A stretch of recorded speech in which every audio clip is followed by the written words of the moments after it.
के लिए, जैसे आप लोग कुछ लोग एंटीबायोटिक खाते हैं। एंटीबायोटिक कोई भी हो सकती है। एंटीबायोटिक्स जो हैं, एंटी का मतलब अगेंस्ट होता है और बायोटिक का मतलब होता है लाइफ, यानी कि किसी की लाइफ के अगेंस्ट है। और हमने अगेंस्ट यूज किया है बैक्टीरिया, फंगस, इन माइक्रो जो माइक्रो ऑर्गेनिज्म बेस्ड जो बीमारियां हैं या जो इन्फेक्शन है, उनको कंट्रोल करने के लिए अक्सर लोग इसको यूज करते हैं। जब ये हम इसको ओरली लेके जाते हैं तो ये आपका जो डाइजेस्टिव ट्रैक है, स्पेशली एंटीबायोटिक इस एरिया में जाके एब्जॉर्ब होती हैं, और इस एरिया में जाके एब्जॉर्ब होंगी तो यहाँ पे पाए जाने वाले जो हमारे प्रोबायोटिक वाले बैक्टीरिया, जो हेल्दी वाले, जो यानी कि हमारे फ्रेंडली बैक्टीरिया हैं, उनके क्या करेंगे, उनको एक तरीके से किल कर सकते हैं, क्योंकि ये अनहेल्दी किल को ही टारगेट करके नहीं मारते। यानी कि इन्फेक्शन वाले बैक्टीरिया को, फंगस को, माइक्रोब्स को नहीं मारते हैं।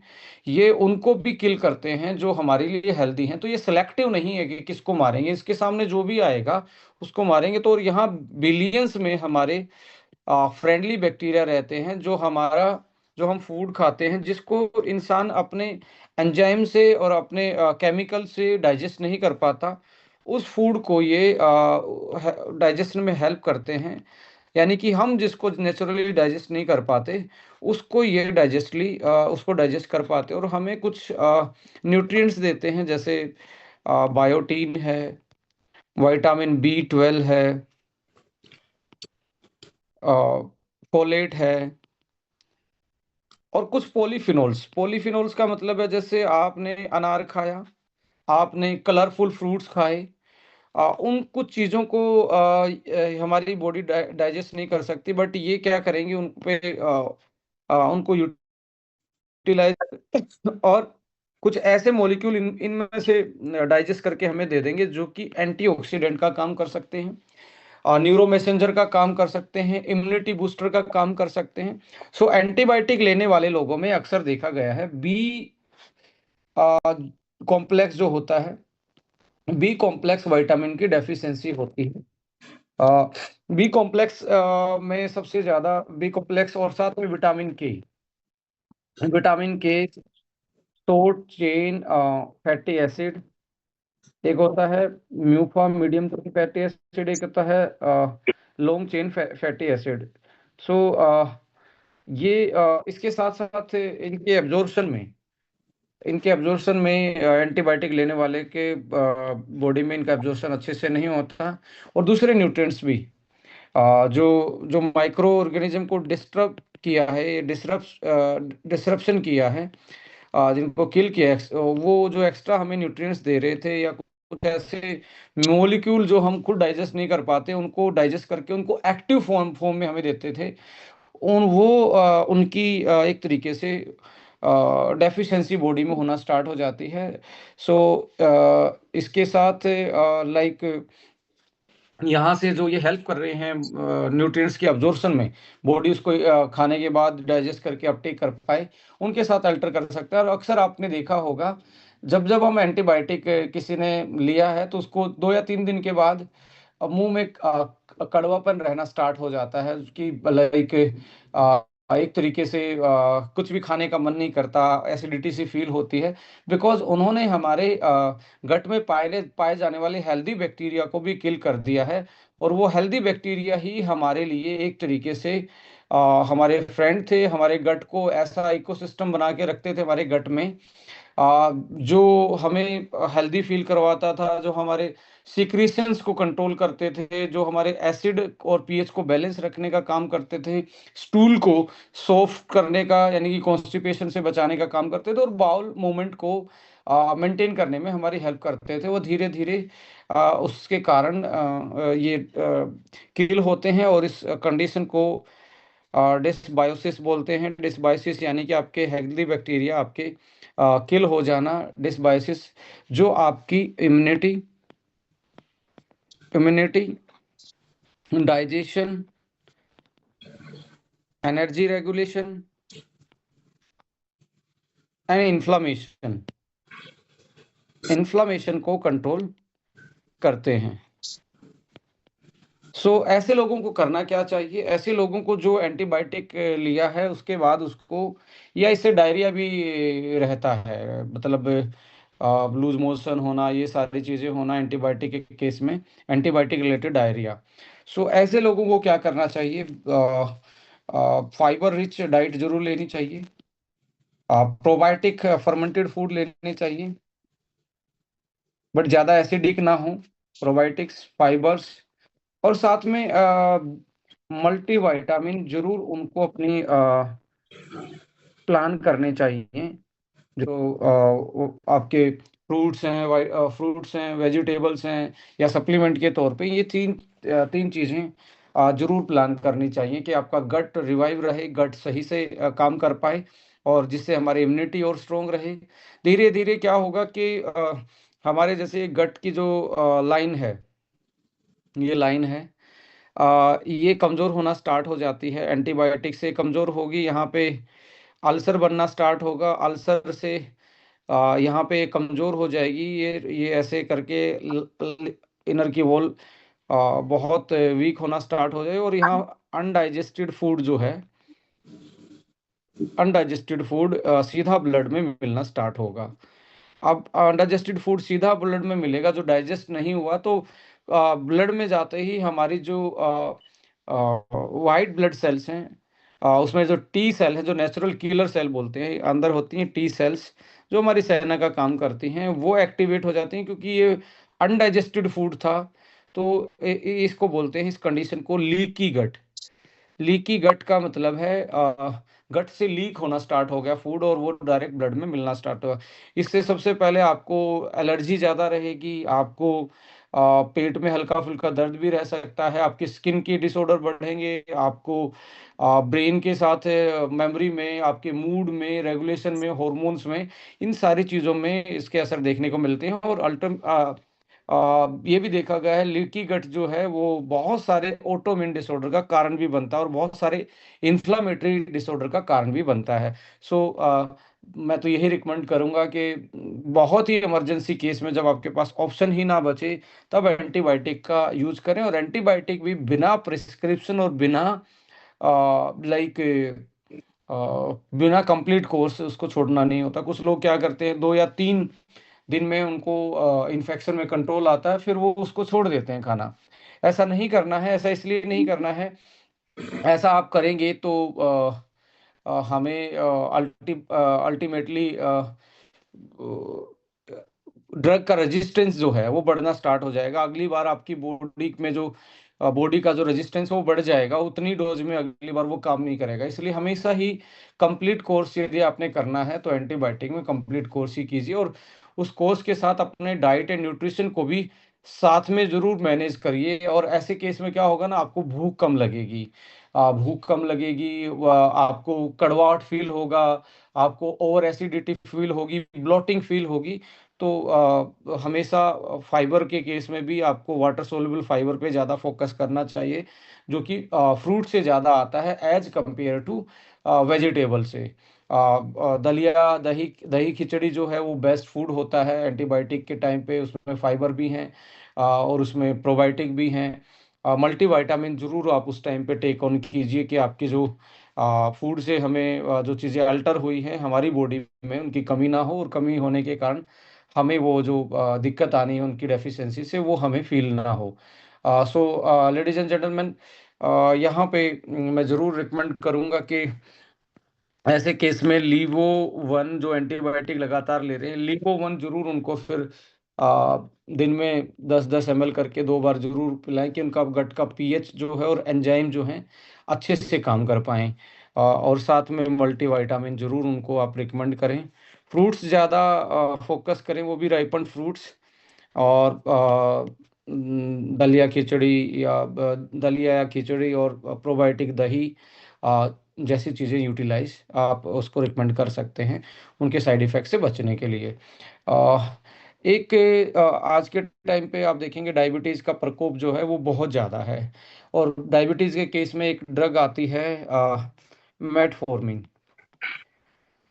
जो लोग मेटफॉर्मिन खाते हैं उनके लिए सबसे ज़्यादा उनको जिस चीज़ से सावधानी रखनी चाहिए वो सावधानी है कि ऐसे में उनका जो विटामिन बी 12 है, विटामिन बी 12 जो है and folate, active folic acid जिसको बोलते हैं, वो उनका एब्जॉर्प्शन है ना बॉडी नहीं कर पाती है। एब्जॉर्प्शन नहीं कर पाएगी तो उसकी कमी होना स्टार्ट हो जाएगी, और कमी होगी तो सबसे पहले न्यूरोपैथी, यानी कि आपके नर्वस सिस्टम के साथ कोई दिक्कत होगी, एनीमिया की कंडीशन बढ़ेगी। अक्सर देखा गया है जितने भी डायबिटिक पीपल और मेटफॉर्मिन खाते हैं उनमें एनीमिया होता है, vitamin B 12 pernicious anaemia. Cognitive changes आएंगे, ये कॉग्निटिव चेंजेस का मतलब उनकी याददाश्त में दिक्कत आएगी, उनकी याददाश्त कमजोर होना स्टार्ट होगी, मेमोरी में चेंजेस आएंगे, अलर्टनेस में। और हीमोसिस्टिन नाम का एक अमाइनो एसिड होता है, हीमोसिस्टिन नाम का एक अमाइनो एसिड होगा जो विटामिन बी 12 और फोलिक एसिड की कमी में बढ़ जाता है। ये मार्कर भी होता है, ये बायोमार्कर है, ये बायोमार्कर है। इसके बढ़ने से आपका ब्लड जो है वो हार्ट की कैपिलरीज में, हार्ट की जो नलियां खून की उसमें आ, जमना स्टार्ट हो सकता है, और आपको हार्ट अटैक की प्रॉब्लम बढ़ा सकता है। और वो ब्रेन में भी ब्रेन स्ट्रोक का भी कारण बनता है, ब्रेन में भी जमना स्टार्ट हो जाता है, ब्लड ज़्यादा आपका एक तरीके से कोगुलेट होना स्टार्ट हो जाता है। So metabolic metabolic and neurological ageing को बढ़ाने का काम करती है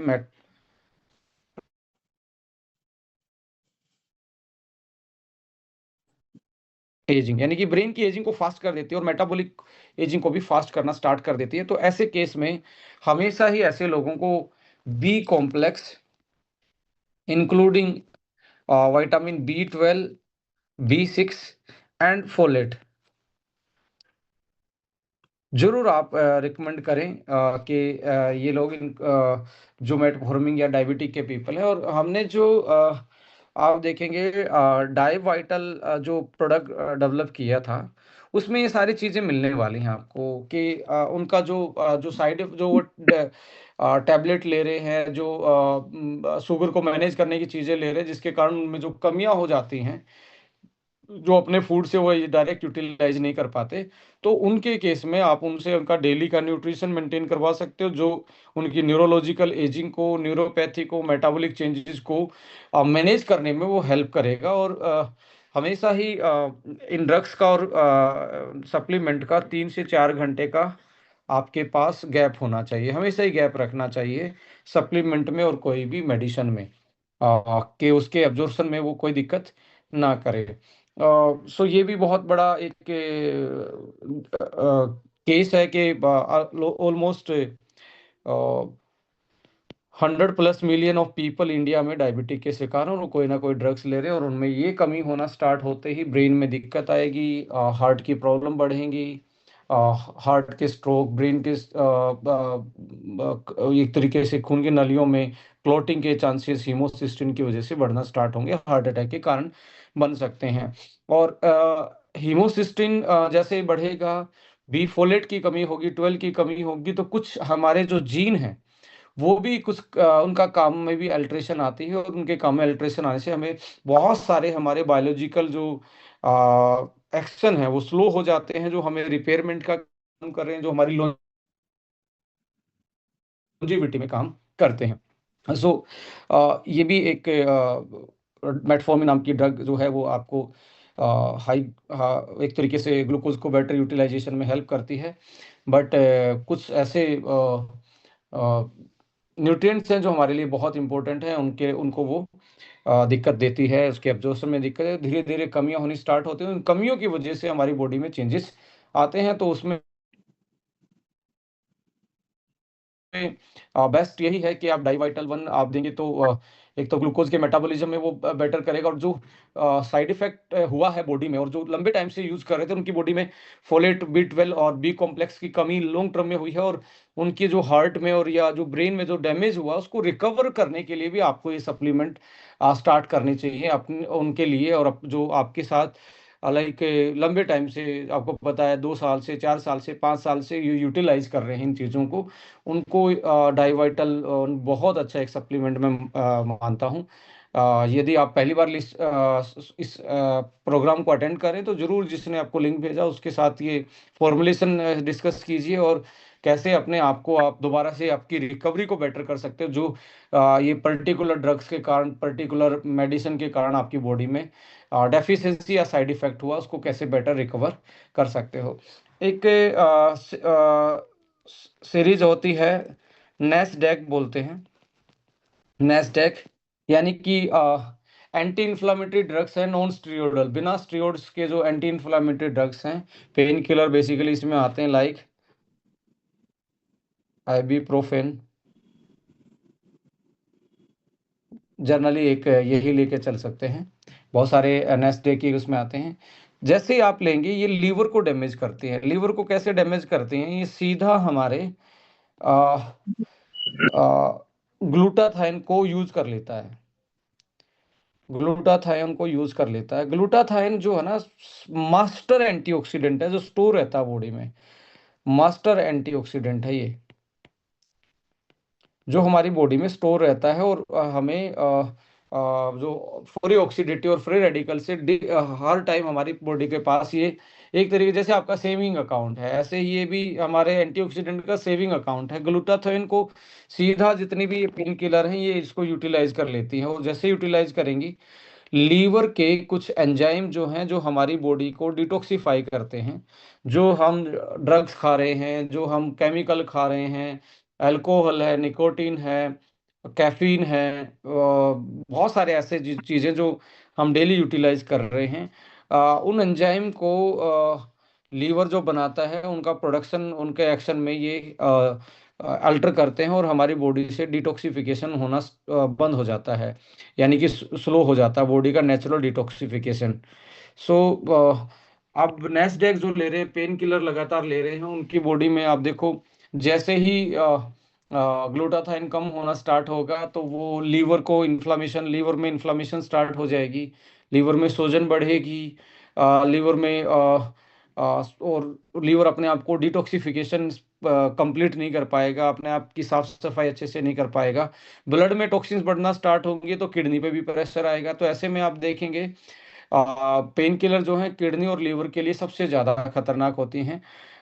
इसमें ऑक्सीडेटिव स्ट्रेस को बढ़ाएंगे, एक्शन कैसे करेंगे? जैसे ये कम होगा तो ऑक्सीडेटिव स्ट्रेस बढ़ेगी बॉडी पे, ऑक्सीडेटिव स्ट्रेस बढ़ेगी तो हमारी जो सेल्स हैं वो डैमेज होना स्टार्ट होंगी, और एजिंग फास्ट हो जाएगी, हमारी एजिंग फास्ट हो जाएगी।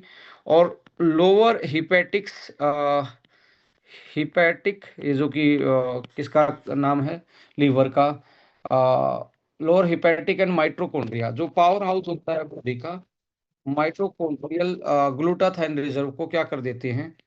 ग्लूटाथायोन रिजर्व जो था, जैसे रिजर्व बैंक है, जो हमारे पास बैंक में जमा पूंजी है, लीवर के पास और माइटोकॉन्ड्रिया के पास, जो एंटीऑक्सीडेंट की उस जमा पूंजी को कम कर देता है, और ये पेन किलर हमारी बॉडी के हर हिस्से को डैमेज पहुंचाने का काम करता है।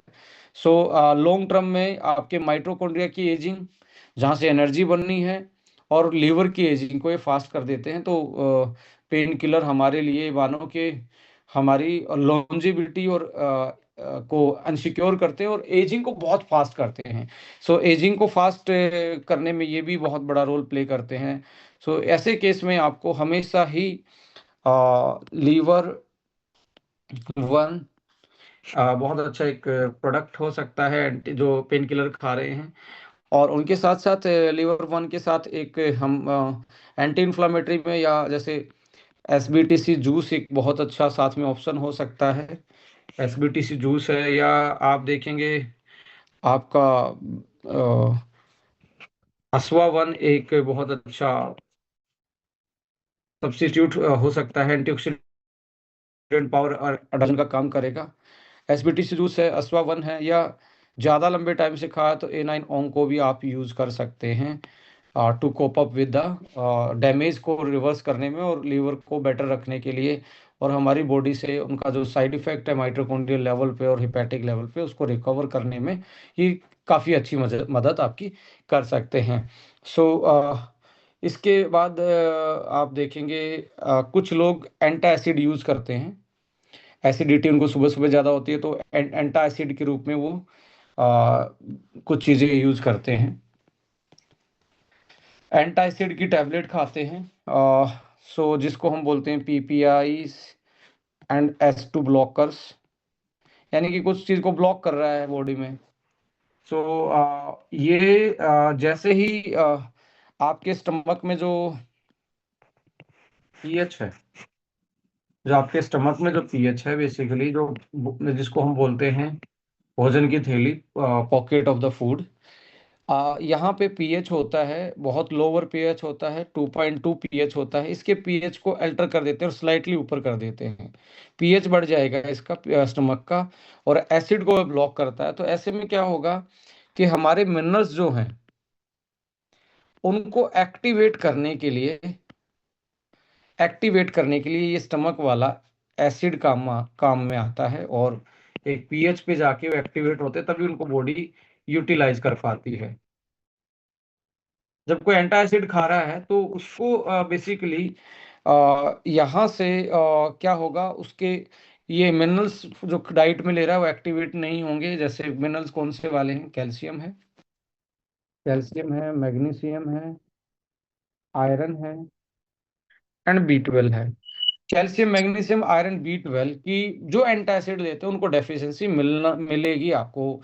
और ये लोग है ना, हमेशा हार्ट बर्निंग, टायरिंग, बहुत टूटा हुआ शरीर रहता है, सांस चढ़ते हैं, ऐसे लोगों को डाइजेस्टिबिलिटी में दिक्कत आती है। तो और इसके साथ साथ मिनरल्स को, जैसे फूड में जो कोई भी मिनरल था, खाना जो आपने पालक खाई, फ्रूट खाया, सब्जी खाई, चपाती खाई, चावल खाई, फूड में जो मिनरल बाउंड है, मिनरल्स जो था वो किसी के साथ बाउंड था, इसको इससे रिलीज करवाने का काम करता है। रिलीज करवा के फिर ये ब्लड में अब्जॉर्ब हो जाता है।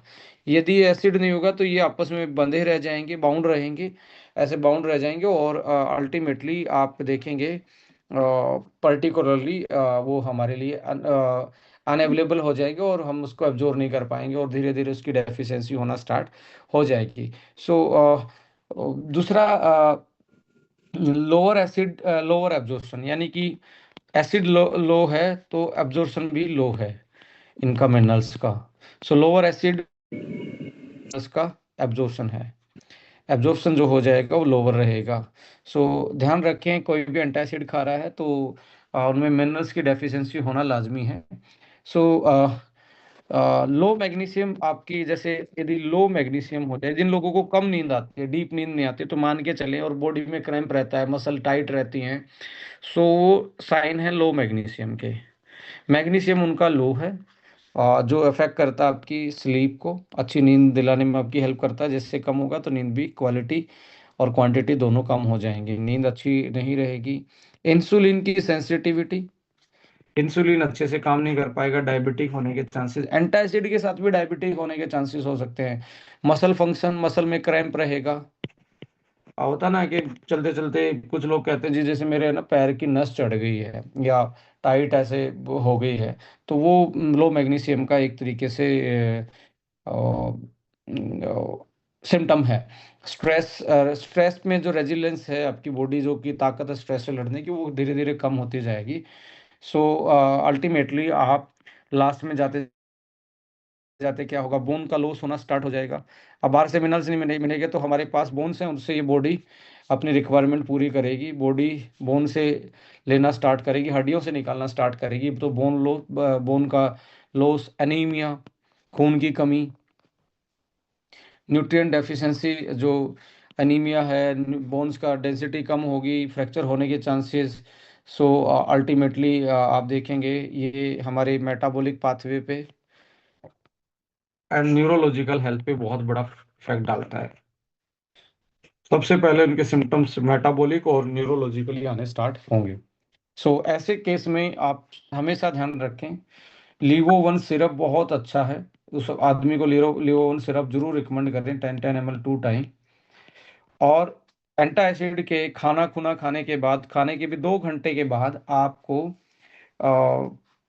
पहले आपने करना है लीवो वन सिरप से बिफोर आप फूड खाएंगे, बिफोर फूड आपने 10 ml लिया खाना खा, फिर 10 ml ले लिया खाना खाने के बाद, दोनों टाइम लेके फिर उसके 2 आवर के बाद आप सबसे बेस्ट प्रोडक्ट है जो एंटासिड वाले लोग हैं उनके लिए, वो वन के बाद सिरप के बाद आपका हीमोफोर्टीन, हीमोफोर्टीन उनको जरूर दें यदि वो अपने एंटासिड खा रहे हैं। हीमोफोर्टीन में मिनरल हैं, विटामिन हैं एंड एंटीऑक्सीडेंट हैं। अकेला ये आयरन, फोलिक और मैग्नीशियम नहीं है, इसमें आप देखेंगे बहुत सारे मिनरल्स हैं, मिनरल्स के साथ विटामिन्स हैं और एंटीऑक्सीडेंट भी आपको मिलते हैं उससे। स्टैटिन्स जो लेते हैं, जो यानी कि खून पतला करने की, बीपी की जो टैबलेट लेते हैं, उनको क्या करना चाहिए उनको, स्टैटिन्स भी एक ड्रग होती है, वो हमारे को क्यू एंजाइम को, वो जिसको सी 10 बोलते हैं, Q10 बोलते हैं जनरली, उसको ये कम कर देती है। सो इससे क्या होगा कि माइटोकॉन्ड्रियल का को फैक्टर है, ये माइटोकॉन्ड्रिया के फंक्शन को ये कंट्रोल करता है। उसके बिना माइटोकॉन्ड्रिया अच्छे से काम नहीं कर पाएगा, और अच्छे से काम नहीं कर पाएगा तो हमारी एनर्जी लेवल घटता जाएगा, और एनर्जी लेवल घटेगा तो हमारे लिए यानी कि एटीपी, हमारा जो फाइनल मॉलिक्यूल है जो माइटोकॉन्ड्रिया ने बनाना है, एटीपी, ये है एनर्जी हमारी बॉडी की। एनर्जी कम होगी तो मसल वीक होना स्टार्ट हो जाएंगी, मसल में हार्ट की भी मसल होगी, सारी मसल बॉडी की फटीग रहना स्टार्ट हो जाएगा, और एक्सरसाइज टॉलरेंस जो है वो धीरे धीरे कम हो जाएगा। आप कोई भी वेट उठाने की ताकत, रनिंग की ताकत, ये एक्सरसाइज की टॉलरेंस भी मसल की डाउन होनी स्टार्ट हो जाएगी। सो और ये सीधा आपको फास्ट एजिंग की तरफ लेके जाता है। अब जो लोग स्टेटिन्स खा रहे हैं, खून पतला करने की दवाइयाँ खा रहे हैं, बीपी की दवाइयाँ खा रहे हैं, तो उनको जरूर ध्यान दें कि भी ये एक तरीके से उनकी माइटोकॉन्ड्रिया को अल्टीमेटली क्या कर रहा है, हर्ट कर रहा है, माइटोकॉन्ड्रिया डिसफंक्शनिंग का कारण बनता है, और एनर्जी प्रोडक्शन कम हो जाएगा जिससे कि मसल डिप्लीट होना, सारी चीज़ें, और फास्ट एजिंग। ऐसे केस में आप देखेंगे हमारे पास क्रिल वाला, जो क्रिल वन है, क्रिल वन एक अच्छा सप्लीमेंट है, क्रिल वन है, लीवर वन है, एक एक और एक एक ये। और ऐसे केस में जरूर आप डेली मल्टीविटामिन, ऐसे केस में जरूर आप दें कि उनका न्यूट्रिशन और उनका लाइक Q10 कंप्लीट रहे, और वो अच्छे से अपने इस स्टैटिन्स के जो साइड इफेक्ट हैं उसको वो कम कर पाए। सो इसके बाद फिर भी आप यदि लंबे टाइम से ले रहे हैं तो चेक जरूर करवाएं न्यूट्रिएंट्स का लेवल क्या है। जैसे न्यूट्रिएंट्स का लेवल में आप लेवल चेक करवा सकते हो कि बॉडी में कितना फोलेट है, कितना B12 है, कितना आयरन है, कितना आपका विटामिन डी है। सो ये जो टेस्ट हैं ये जरूर आप करवाएं।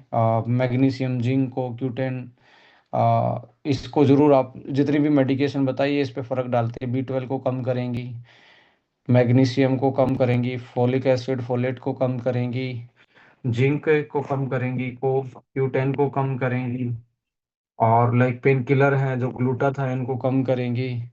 ऐसे में ये जनरल चीज़ें, और आपको मल्टी वाइटामिन मिनरल्स टैबलेट पे आपको फोकस करना चाहिए। गट की रिकवरी जरूर रखनी चाहिए। हर कोई ड्रग्स जो है वो गट के साथ तो दिक्कत करती है, जैसे एंटासिड है, एंटीबायोटिक हैं, ये गट को एक तरीके से इनबैलेंस करती हैं। और antibiotic pre and probiotic and fermented food, और आपको ये जानकर बड़ा अच्छा लगेगा कि ऑलमोस्ट आपकी कंपनी के हर प्रोडक्ट में प्रोबायोटिक एंड प्रीबायोटिक चीज़ें डली हुई हैं जो आपके गट को रीसेट करने में डेली बेसिस पे आपकी हेल्प करती हैं। And ensure your clean like homocysteine CBC test. Homocysteine भी ऐसे लोग जो लगातार ये ड्रग यूज कर रहे हैं, हीमोसिस्टीन का लेवल जरूर चेक करें, ये डायरेक्ट मार्कर है आपके हार्ट की बीमारियों का और ब्रेन की बीमारियों का। हीमोसिस्टीन आप जरूर टेस्ट करवाएं। आयरन, B12, मैग्नीशियम और ये, और एंटी इन्फ्लामेटरी मील पे जरूर फोकस करें। एंटी इन्फ्लामेटरी, यहाँ पे सबसे ज्यादा एंटी इन्फ्लामेटरी के रूप में A9 ओंको है, आपका SBTC जूस है, क्रिल वन है, और साथ में अस्वा वन है, और AVBT जूस है।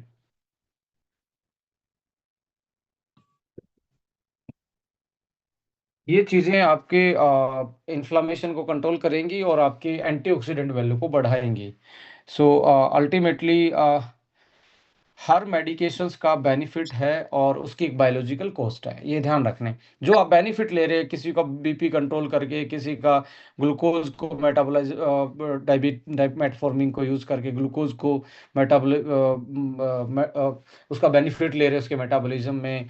नींद की गोलियां कोई खा रहा है, कोई पेन किलर खा रहा है, कोई हार्मोन की गोलियां खा रहा है, कोई एंटासिड खा रहा है, कोई एंटीबायोटिक खा रहा है। सो मैनी जो मेडिकेशन आप यूज कर रहे हैं वो हमारे वाइटामिन मिनरल्स को डाउन करते हैं, गट में समटाइम गट से ही एब्जॉर्ब नहीं होने देते, और समटाइम एब्जॉर्ब भी हो गए तो अंदर इसे यूटिलाइज नहीं करने देते, और कुछ लीवर के एंजाइम के साथ भी खिलवाड़ करते हैं, और हमारा जो रिजर्व बैंक है कुछ चीज़ों का एंटीऑक्सीडेंट का, उसको उस बैंक सेविंग को निकाल लेते हैं, और जिसके कारण हमारे पास अनबैलेंस हो जाती हैं चीज़ें। तो उसको आप जरूर अपना वापस से रीबिल्ड करें, रीबिल्ड करें अपने इन सारी चीज़ों को। अ, जो आपका न्यूट्रिशन लॉस हुआ है वो न्यूट्रिएंट्स आपको लेने पड़ेंगे अच्छे फूड हैबिट से। जो आपके जो फूड है न्यूट्रिएंट्स डेंस होने चाहिए, नेचुरल होने चाहिए, अनप्रोसेस्ड होने चाहिए, सीजनल होने चाहिए, और सप्लीमेंटेशन, क्योंकि इसके बिना ऐसे लोगों का जो लंबे टाइम से यूज कर रहे थे उनकी बॉडी में बहुत सारी डेफिशिएंसी मिलेंगी। इन दोनों का कॉम्बिनेशन उनकी लाइफ को लॉन्ग कर सकता है, उनकी एजिंग को स्लो करके वो लंबा जीने में उनकी हेल्प कर सकते हैं, उसकी बॉडी के फंक्शन को दोबारा रिवाइव कर सकते हैं, दोबारा एनर्जी, वाइटलिटी, उनके जो ऑर्गन्स पे इफेक्ट पड़ा है उसको दोबारा रिकवरी करने का चांस मिलेंगे। यहाँ पे एस्टोनिया एक चीज नई आपके साथ शेयर करेगी कि मिनरल्स का जो एब्जॉर्प्शन है, मिनरल का जो एब्जॉर्प्शन है जो खा रहे हैं उसको यूटिलाइज करने के लिए सबसे इम्पोर्टेंट है कॉम्बिनेशन। कुछ मिनरल्स जो है वो कॉम्बिनेशन में यूज होते हैं, जैसे आयरन सबसे ज्यादा किसके साथ एब्जॉर्ब होगा, यदि विटामिन C होगा तो। एक होता है फूड में ANF, एंटी न्यूट्रिशनल फैक्टर। जैसे अंडे में जो है एविडीन पाया जाता है, एविडीन नाम की एक ANF, एंटी न्यूट्रिशनल फैक्टर पाया जाता है, वो बायोटीन को ब्लॉक कर देता है, बायोटीन। तो इसलिए अंडे को लोग ना उबाल कर खाते हैं, कोगुलेट करके खाते हैं, फ्राई करके खाते हैं। ये फ्राई करते ही, उबालते ही खत्म हो जाता है, तो बायोटीन की कमी नहीं होने देता। ऐसे फाइटिक एसिड है, ऑक्जेलेट है, आपने कई बार सुना होगा। ये phytic acid iron and calcium को के एब्जॉर्प्शन में, ये मिनरल्स के एब्जॉर्प्शन में दिक्कत करते हैं। आपने कई बार सुना होगा पालक या हरी हरी सब्जी के साथ दूध नहीं पीना चाहिए, चाय के साथ आयरन की टैबलेट नहीं खानी चाहिए, बिकॉज उनमें ये फाइटिक एसिड, ऑक्जेलेट और जैसी चीज़ें उसमें पाई जाते हैं जो आयरन को आप खा रहे हैं पर बाहर निकाल देगा, यूटिलाइज नहीं करने देगा, उसको बाउंड कर लेगा। कैल्शियम ऑक्जेलेट और यूरिक एसिड यदि मिल जाए तो ये पथरी बना सकते हैं, किडनी स्टोन बना सकते हैं। यूरिक एसिड के साथ मिलके ऑक्जेलेट गाउट में कन्वर्ट हो सकता है। गाउट यानी कि आपके जो जॉइंट्स में यूरिक एसिड के क्रिस्टल बनना और जॉइंट्स की मोबिलिटी और फंक्शनलिटी को कमजोर करना। सो ANF फैक्टर हमारी प्रोसेसिंग के थ्रू, जैसे सब्जियों का हमेशा उबाल के ही खाया जाता है, उसमें क्योंकि ANF फैक्टर जो होता है, फाइटिक एसिड है, ऑक्जेलेट है, ये जब आप प्रोसेस करते हैं हीट से ये खत्म हो जाते हैं, और आराम से न्यूट्रिएंट्स को एब्जॉर्ब होने देते हैं। फिर भी आपको जो हमारे पहले के लोग कॉम्बिनेशन में यूज करते थे नेचुरल फूड के, किसके साथ क्या नहीं खाना चाहिए, वो सारी चीजें आप जरूर प्लान कीजिए। अक्सर बोला जाता है कि आप जो शाम को खट्टी चीज़ें नहीं खानी चाहिए। उसके पीछे रीज़न क्या है कि लीवर कम काम करेगा। लीवर कम काम करता है क्योंकि लीवर रेस्ट पे चला जाता है 7-8 बजे के बाद उसकी जो सिक्रीशन है, बाइल जो सिक्रीट करता है, बाइल सिक्रीशन जो है वो कम होना स्टार्ट हो जाएगा। बाइल सिक्रेट ये पीएच को मेंटेन रखता है, और आपने एसिडिक फूड खाया, ये कम था तो बॉडी में ज़्यादा एसिड बनेगा, तो आपको साइनस की प्रॉब्लम, आपको वात पित्त जिसको हम बोलते हैं उसमें अनबैलेंस होने के रीजन बन जाते हैं। सो ऐसे में आप जरूर ध्यान रखें, जो पहले के लोग बता के गए जो प्रैक्टिस थी वो बहुत साइंटिफिक थी, उनको साइंस उस टाइम पे मालूम नहीं थी, बट आज साइंस ने उन चीज़ों को प्रूव किया हुआ है। क्यों ऐसा नहीं करना चाहिए, क्यों चीज़ें इस तरीके से प्लान करनी चाहिए, एसिडिक चीज़ें सुबह ज़्यादा खानी चाहिए, क्योंकि उस टाइम पे लीवर ज़्यादा बाइल बनाता है, इसलिए फ्रूट्स जो हैं सबसे ज़्यादा सुबह खाने का ही टाइम होता है, कि फ्रूट्स को आप सबसे ज़्यादा सुबह-सुबह ज़्यादा खाएँ। सो जिससे आपका लीवर का बाइल आएगा और अच्छे से फ्रूट्स को डाइजेस्ट करवा पाएगा, मिनरल्स को एब्ज़ॉर्ब करवा पाएगा, और मेडिसिन को और सप्लीमेंट्स को कभी भी सप्लीमेंट्स को ये ना मानें कि ये कोई मेडिसिन है, बट ये आपके मेडिसिन से भी बड़ा काम करती है आपकी बॉडी की फंक्शनिंग के लिए। इसके बिना आपकी बॉडी फंक्शन नहीं कर सकती। कोई भी आप चीज़ें खा रहे हैं 3 से 4 घंटे के बाद यदि कोई सप्लीमेंट ले रहे हैं, तो ऑलमोस्ट आपको उसका कोई भी इंटरेक्शन या कोई साइड इफ़ेक्ट देखने को नहीं मिलेगा। सो यहाँ पे एस्टोनिया क्या कर रही है, मिनरल्स कॉन्जुगेशन टेक्नोलॉजी अपने प्रोडक्ट में यूज़ करती है। सपोज़ करें आपके पास आयरन फोलिक एसिड है, जैसे मेरे पास ये हीमोफोर्टिन एक एडवांस फोलेट के साथ, आयरन के साथ, मैग्नीशियम के साथ और बहुत सारे विटामिन्स मिनरल्स के साथ, एंटीऑक्सीडेंट के साथ एक कॉम्बिनेशन है जो नेचुरल ब्लड बूस्टर का काम करता है। मैं इसी को पढ़ के आपको जैसे सुनाऊं तो इसमें लिखा हुआ है, जो मैग्नीशियम है वो मैग्नीशियम ग्लाइसिनेट में यूज़ हुआ है। मैग्नीशियम ग्लाइसिनेट में यूज़ का मतलब है, ये ग्लाइसिनेट जो है, ग्लाइसिन जो है, इसके साथ मैग्नीशियम के साथ जुड़ा हुआ है। ये एक नेचुरल अमाइनो एसिड होता है, इन दोनों को वो बाउंड करवा लिया गया, तो आपको आ, जो यदि आप एंटा एसिड भी खा रहे हैं उस केस में भी ये आपको एब्जॉर्ब करवाने में आपकी हेल्प करेगा ग्लाइसिन के साथ। सो इसको मिनरल कॉन्जुगेशन टेक्नोलॉजी बोलते हैं, MCT, मिनरल कॉन्जुगेशन टेक्नोलॉजी। आपके मैक्सिमम मिनरल्स जो हैं इसमें जो यूज्ड होते हैं वो एक तरीके से कॉन्जुगेशन टेक्नोलॉजी, जिनको एब्जॉर्ब करना फास्ट है, और साथ में वो आपके गट लाइन पे, आपका जो गट लाइन है उस पे ये जेंटल रहते हैं। जेंटल मीन्स उसको ये कम तंग करते हैं, जैसे कई बार डायरिया हो जाएगा, कॉन्स्टिपेशन हो जाएगा, पेट में बाउल मूवमेंट में दिक्कत आएगी मिनरल्स यूज़ करने से, तो ये बड़े जेंटल होते हैं कॉन्जुगेटेड टेक्नोलॉजी वाले मिनरल्स। सो ऑलमोस्ट हर प्रोडक्ट में कॉन्जुगेटेड मिनरल्स को ही एस्टोनिया यूज़ करती है, जिस जो ज़्यादा इजीली एब्जॉर्ब होते हैं और ज़्यादा आपके गट लाइन पे भी आपको जेंटल तरीके से आपको ट्रीट करते हैं। इसके साथ-साथ जो हम बात कर रहे थे उनका एब्ज़ॉर्प्शन बढ़ाने के लिए इमल्सिफ़िकेशन जो है, इमल्सिफ़िकेशन टेक्नोलॉजी है, जिसको हम इमल्सिफ़िकेशन बोल रहे हैं, इमल्सिफ़िकेशन अ, टेक्नोलॉजी बोल रहे हैं।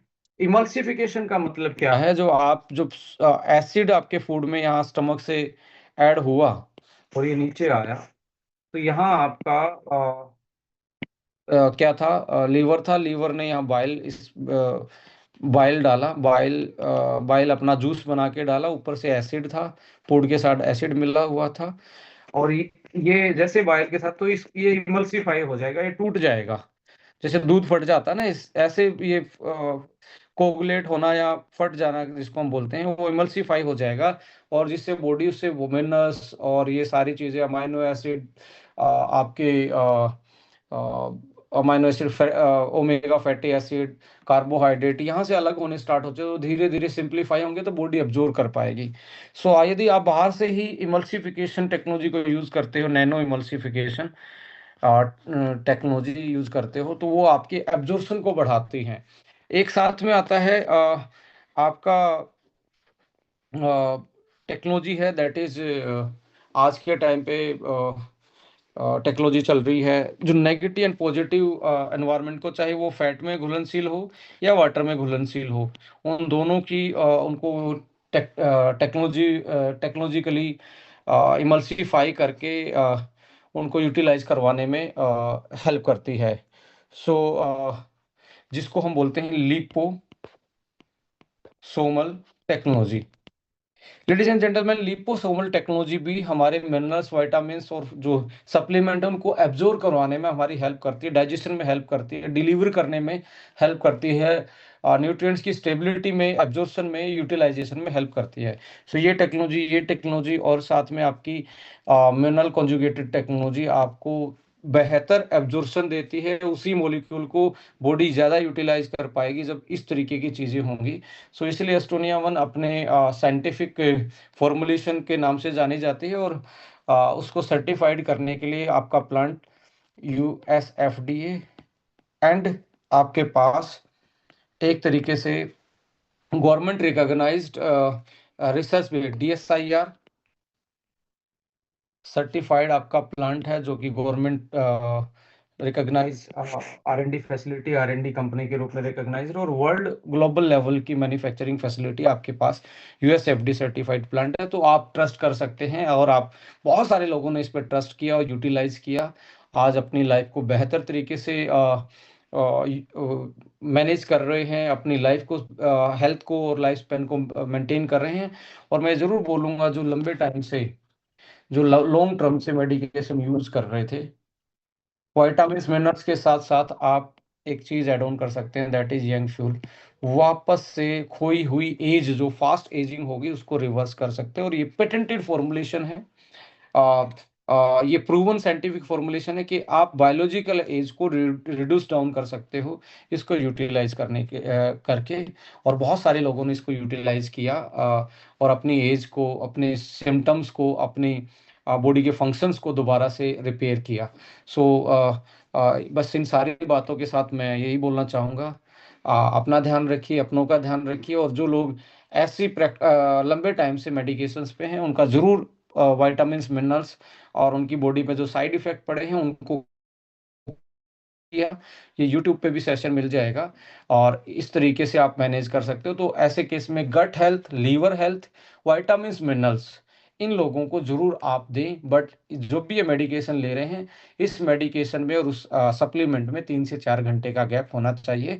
और यंग फ्यूल उनको खोई हुई एज जो है, जो पेन किलर के कारण, एंटीबायोटिक के कारण, एंटासिड के कारण, डायबिटिक के कारण, हार्मोनल टैबलेट के कारण, स्ट्रेस के कारण, नींद कम आना, कग्निटिव डिक्लाइन के कारण, और भोजन की कमियां, जो न्यूट्रिएंट डेफिशिएंसी उनके कारण जो एजिंग फास्ट हुई है, उसको अपनी विटामिन्स, मिनरल्स को कवर करके, लीवर को और गट को सही करके, साथ में यंग फ्यूल भी आप ऐड ऑन करेंगे, तो डेफिनेटली उनकी लाइफ में एक नया जीवन उनको महसूस होगा, नई इम्यूनिटी महसूस होगी, नई एनर्जी एक महसूस होगी, वाइटलिटी महसूस होगी, और वो वापस से वो फील गुड फील कर पाएंगे। So anti ageing is not only adding number. मैं लिख रहा हूँ, एडिंग नंबर नहीं है कि आप अपनी लाइक 60 साल किसी की उम्र थी तो उसमें आपने 10 प्लस कर दिया, 70 होगी।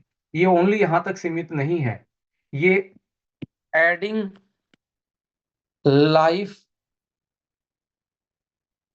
Into numbers. ये आप जितना जी रहे हैं उसमें लाइफ ऐड करने का दूसरा नाम भी है, कि भाई जितना भी जी रहे हैं पूरा हेल्दी जीऊंगा, ये भी एक एंटी एजिंग होता है। So adding life into number and adding number into life. So आप होलिस्टिकली लॉन्जिविटी प्लान कर सकते हो प्रोडक्ट के साथ, और अच्छा साफ सुथरा खाएंगे, नेचुरल डाइट खाएंगे, एक्सरसाइज करेंगे, थोड़ा सा सोशलाइज होंगे, एक दूसरे से बात करेंगे, फैमिली मेंबर से, पड़ोसी से। सो एक सोशल वेलबींग की तरफ आप जाएंगे, मेंटली मेडिटेशन और एक्सरसाइज को आप अच्छी नींद लेंगे। तो यही सारे पिलर्स हैं जो हमारी हेल्थ को, हमारी लाइफ को बेटर बना सकते हैं। Thank you so much. जय हिंद, नमस्कार। नेक्स्ट टाइम पे एक नए टॉपिक के साथ मिलेंगे। खुश रहें। जय हिंद।